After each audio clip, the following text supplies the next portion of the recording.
story I can share with you guys. I did have this idea to share this with you guys. I'm in pain right now sitting here. I hurt my back somehow. It's like the first time. This is the first time I've actually experienced back pain in all my life. I've never had this lower back pain. I'm not even sure what I did. I moved the wrong way. And so yesterday I really struggled. I had to work, and I think there's a combination of things that are happening to me.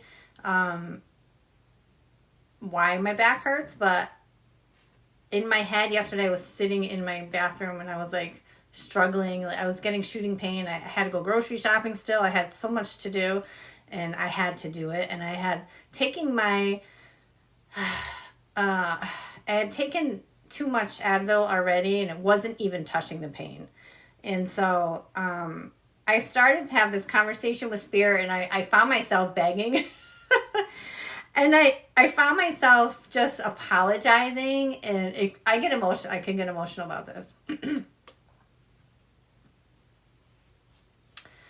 And it dawned on me in the moment. I said, so oftentimes we believe we are being punished, or we are praying from a place of desperation, or we're praying to be healed from a place of a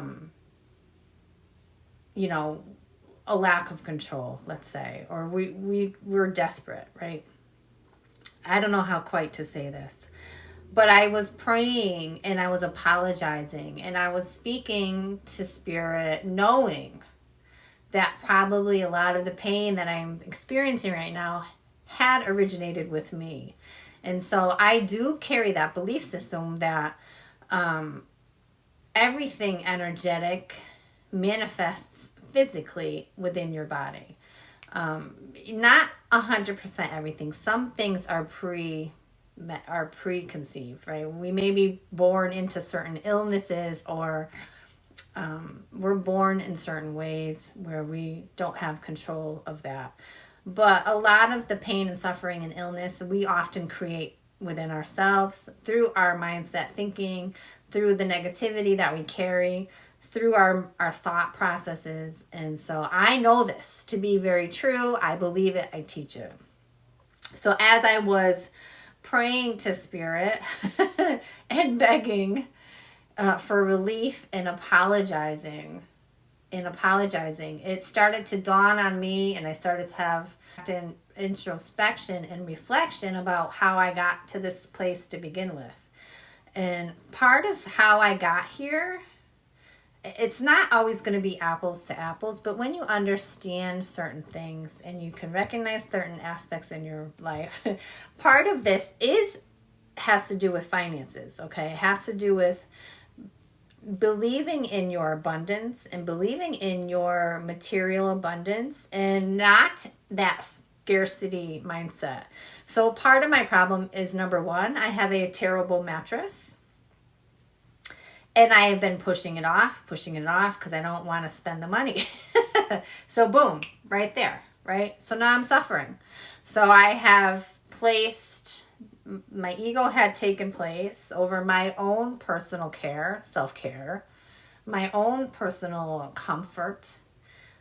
This lacks self-love in every aspect of my being. Another problem that I have is that I'm a hairdresser. I'm on my feet all day long, and I have put off buying myself a new pair of shoes, a new pair of sneakers. And I love new sneakers, and I don't know why I keep doing this out of sheer not making it a priority.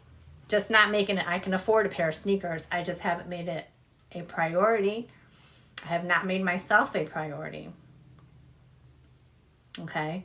So my sneakers, my back, my mattress, my inability to be abundant and to give myself that abundance and to give myself that self-care has placed me in the position that I am today, and I am suffering and I am in pain. And so that realization yesterday was hard. It was hard to look at myself in that way, because I do believe myself to be very loving towards myself, towards myself. But I do have that financial blockage at times where I just don't want to, or I don't believe what if something else happens? It's not that important. I could survive without it. I'm not suffering that bad until you do suffer, until you are suffering that bad. And so that's part of the introspection process. That's part of that process of looking back and saying, okay, well, where did this come from? Why am I suffering? Because it is always energy that we create. Okay, it is an energy that we create, and it's not always easy to recognize because it's not apples to apples. Okay, we have a negative mindset that many of us believe we don't carry because it's unconscious in a lot of ways. We don't recognize it. And when you work with your mindsets when it comes to financial abundance, those are mindsets you have to break through. You really have to be in a place of generous energy. You have to believe that that money is always going to come back to you. And so that generosity is constantly going out, and you have to constantly put your money out there in order to manifest it back. I know this, and I still struggled with it.